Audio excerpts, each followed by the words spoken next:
اللہ کا حکم ہوا، جنت سے اتر جاؤ، تم آپس میں ایک دوسرے کے دشمن ہوگے اور تمہارے واسطے زمین میں رہنے کی جگہ ہے اور ایک وقت تک نفع حاصل کرنا ہے۔ تم وہیں زندگی بسر کرو گے اور وہیں مرو گے اور وہیں سے دوبارہ نکالے جاؤ گے۔ اور اس سے قبل ہم نے آدم سے ایک عہد لیا تھا مگر وہ بھول گئے اور ہم نے ان میں کوئی عزم نہیں پایا۔ اور جب ہم نے فرشتوں سے کہا آدم کو سجدہ کرو تو ابلیس کے سوا سب نے سجدہ کیا، اس نے صاف انکار کر دیا۔ تو ہم نے کہا اے آدم، یہ تیرا اور تیری بیوی کا دشمن ہے، خیال رکھنا ایسا نہ ہو وہ تم دونوں کو جنت سے نکلوا دے اور تو مصیبت میں پڑ جائے۔ یہاں تو تجھے یہ آرام ہے کہ نہ تو بھوکا ہوتا ہے اور نہ ننگا، اور نہ تو یہاں پیاسا ہوتا ہے اور نہ دھوپ سے تکلیف اٹھاتا ہے۔ لیکن شیطان نے اسے وسوسے میں ڈال دیا، کہنے لگا میں آپ کو دائمی زندگی کے درخت اور وہ بادشاہت بتلاؤں جو کبھی پرانی نہ ہو۔ چنانچہ ان دونوں نے اس درخت سے کھایا، پس ان کے ستر کھل گئے اور وہ بہشت کے پتے اپنے اوپر چپکانے لگے۔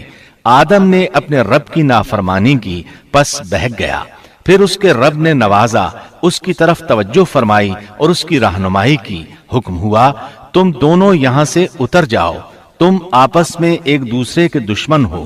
اب تمہارے پاس جب کبھی میری طرف سے ہدایت پہنچے تو جو میری ہدایت کی پیروی کرے نہ تو وہ بہکے گا نہ تکلیف میں پڑے گا، ہاں جو میری یاد سے روگردانی کرے گا اس کی زندگی تنگی میں رہے گی اور بروز قیامت ہم اسے اندھا کر کے اٹھائیں گے۔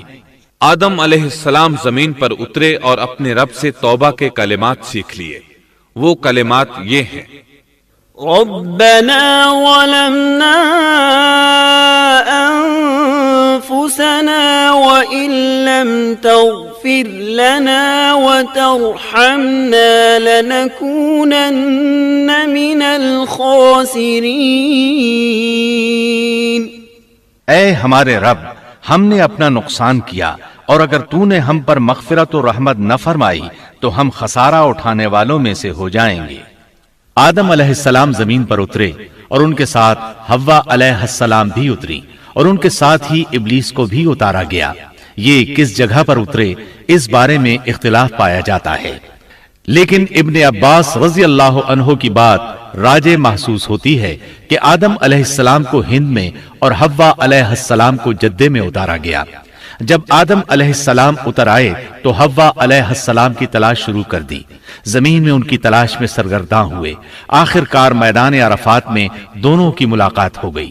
چونکہ میدان عرفات میں دونوں نے ایک دوسرے کی معرفت حاصل کی تھی اور ان کا آپس میں تعارف ہوا تھا، لہٰذا اسی مناسبت سے اس میدان کا نام عرفات مشہور ہو گیا۔ پھر اللہ تعالیٰ نے زمین کے اندر انسانوں کو پھیلانا شروع کیا اور زمین کو مردوں اور عورتوں سے آباد کر دیا۔ امام طبری رحمت اللہ علیہ بیان کرتے ہیں کہ حوا علیہ السلام نے آدم علیہ السلام کے لیے 20 ولادتوں میں 40 بچوں کو جنم دیا۔ ہر بار 2 بچوں کو جنم دیتی تھی، ایک لڑکا ہوتا ایک لڑکی۔ سب سے پہلا جوڑا قابیل اور اس کی بہن قمیم کا تھا۔ پھر انسانوں کی افزائش شروع ہوئی، آبادی میں اضافہ ہونے لگا۔ اللہ نے آدم علیہ السلام ہی کو ان کا نبی متعین کر دیا، وہ انہیں دین سکھاتے رہے۔ اس وقت تمام لوگ موحد تھے، خالص توحید کو اپنانے والے تھے، یعنی کان الناس امۃ واحدہ، تمام لوگ ایک ہی امت کے تھے، ان میں شرک کا شائبہ بھی نہ تھا۔